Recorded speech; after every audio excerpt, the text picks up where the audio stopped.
Hello viewers, আপনারা দেখছেন আলোড়ন বাংলা ইউটিউব চ্যানেল আর আমি আপনাদের সাথে আছি মোহাম্মদ রাকিব মিয়া। আজকে আমি আপনাদেরকে দেখাবো কিভাবে জিমেলের পাসওয়ার্ড চেঞ্জ করতে হয়। তো এই বিষয়টি হয়তো আপনারা অনেকেই জানেন, আবার হয়তো অনেকেই জানেন না। তো সেই না জানা মানুষের জন্য আজকে আমার এই টিউটোরিয়াল। তো দেখতেই থাকুন আলোড়ন বাংলা। তো এটি করার জন্য আপনাদেরকে প্রথমে যে কাজটি করতে হবে সেটি হচ্ছে আপনাদের মোবাইলে যে জিমেল নামে অ্যাপসটা রয়েছে আপনারা ওই অ্যাপসটাতে চলে যাবেন। তো আমি আমার মোবাইলের জিমেল নামে অ্যাপসটাতে চলে যাচ্ছি। তো এই যে দেখতে পাচ্ছেন এখানে জিমেল নামের অ্যাপসটা রয়েছে, তো এটার মধ্যে আমি ক্লিক করলাম। ক্লিক করার পরে এই যে দেখতে পাচ্ছেন এখানে এমন ধরনের একটা ইন্টারফেস চলে আসছে। চলে আসার পরে এই যে দেখতে পাচ্ছেন উপরে যে প্রাইমারি লেখা রয়েছে, তো প্রাইমারির সাথে যে কর্নারে যে তিনটা দাগ টানা রয়েছে মানে উপরের কর্নারে বাম পাশে, তো এটার মধ্যে আপনারা ক্লিক করবেন। এটার মধ্যে ক্লিক করার পর দেখতে পাচ্ছেন এখানে জিমেলটা চলে আসছে, যে জিমেলের যে নামটা সেটা কিন্তু চলে আসছে। তো চলে আসার পর এখানে দেখতে পাচ্ছেন বিভিন্ন ধরনের ফাংশন রয়েছে। তো আপনারা কী করবেন, একটু নিচের দিকে আসবেন। একেবারে নিচের দিকে আসার পরে দেখতে পাবেন যে হেল্প অ্যান্ড ফিডব্যাক একটা লেখা রয়েছে। তো আপনারা এই হেল্প অ্যান্ড ফিডব্যাকের মধ্যে আপনারা ক্লিক করবেন। এটার মধ্যে ক্লিক করার পর দেখতে পারবেন যে এই যে দেখতে পাচ্ছেন এখানে আবার নতুন করে একটা ইন্টারফেস চলে আসছে। চলে আসার পরে এই যে দেখতে পাচ্ছেন এখানে যে চেঞ্জ ইউর পাসওয়ার্ড, তো এটার নিচে কিন্তু মাই অ্যাকাউন্ট নামের একটা অপশন রয়েছে। তো আপনারা কী করবেন, এই মাই অ্যাকাউন্টে ক্লিক করবেন। তো মাই অ্যাকাউন্টে ক্লিক করার পর আবার একটু লোডিং হয়ে আবার একটা নতুন ইন্টারফেস চলে আসবে। তো এই যে দেখতে পাচ্ছেন এখানে ওয়েলকাম রাকিব হাসান, তো আমার ইমেলের মধ্যে এই নামটা দেওয়া ছিল তাই এটা আসছে এখানে।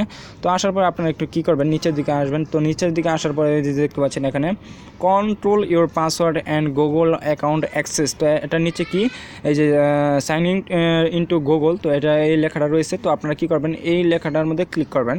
তো এই লেখাটার মধ্যে ক্লিক করার পর আপনাদেরকে যে কাজটি করতে হবে সেটি হচ্ছে দেখেন আবার নতুন করে একটা ইন্টারফেস চলে আসছে। তো এটা চলে আসার পর আপনারা কী করবেন, একটু নিচের দিকে আসবেন।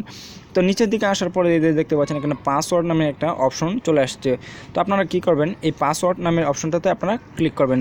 তো এই পাসওয়ার্ড নামের অপশনটাতে আপনারা যখন ক্লিক করবেন তো দেখতে পারবেন যে আবার নতুন করে একটা ইন্টারফেস চলে আসবে। তো পাসওয়ার্ড নামে অপশনটাতে ক্লিক করার পরে এই যে দেখতে পাচ্ছেন এখানে লেখা রয়েছে এন্টার ইউর পাসওয়ার্ড। তো আপনারা কী করবেন, এই যে এন্টার ইউর পাসওয়ার্ড, তো আপনারা কী করবেন, এটাতে ক্লিক করবেন।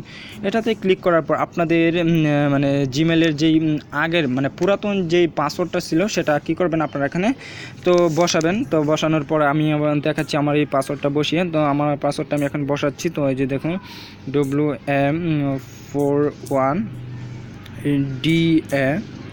DM 543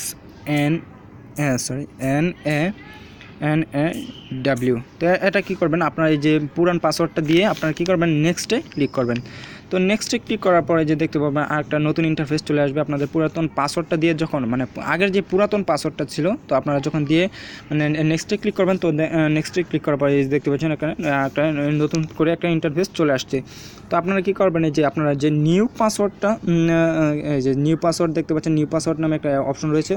তো আপনারা নতুন করে যেই পাসওয়ার্ডটা আপনারা দিতে চান তো সেই পাসওয়ার্ডটা এই যে এখানে আপনারা বসিয়ে দিয়ে তো কী করবেন, এই পাসওয়ার্ডটা নতুন করে আপনারা বসিয়ে দিয়ে এখানে কী করবেন, এই যে দেখেন নিচের দিকে দেখতে পাচ্ছেন এই যে এখানে নিউ পাসওয়ার্ডটা দিবেন। নিউ পাসওয়ার্ডটা দেওয়ার পরে যে দেখতে পাচ্ছেন আবার নিচে যে কনফার্ম নিউ পাসওয়ার্ড, তো এই যে নিউ পাসওয়ার্ড এবং কনফার্ম নিউ পাসওয়ার্ড, এই যে এখানে হচ্ছে নিউ পাসওয়ার্ড আর এখানে হচ্ছে কনফার্ম নিউ পাসওয়ার্ড। তো এইটা দেওয়ার পর এই দুইটা দেওয়ার পর মানে একই মানে নিউ পাসওয়ার্ডে যেটা দিবেন আবার কনফার্ম নিউ পাসওয়ার্ডে একই এটা দিবেন, মানে দুইটা এক হতে হবে আর কি। তো তারপর এটা দেওয়ার পর আপনাদের নতুন করে পাসওয়ার্ডটা দেওয়ার পরে দেখতে পাচ্ছেন এখানে চেঞ্জ পাসওয়ার্ড লেখা রয়েছে। তো আপনারা কী করবেন, এই যে চেঞ্জ পাসওয়ার্ডে ক্লিক করবেন। তো চেঞ্জ পাসওয়ার্ডে ক্লিক করার পর আপনাদের পাসওয়ার্ডটা অটোমেটিক চেঞ্জ হয়ে যাবে। তো এভাবেই আপনারা জিমেলের পাসওয়ার্ড চেঞ্জ করতে পারবেন। তো এই ছিল আজকের মতো। তো ভিডিওটি দেখে যদি ভালো লাগে তাহলে অবশ্যই আলোড়ন বাংলা চ্যানেলটিকে সাবস্ক্রাইব করবেন এবং লাইক করবেন, কমেন্ট করবেন, শেয়ার করবেন। আপনারা সকলে ভালো থাকবেন, সুস্থ থাকবেন।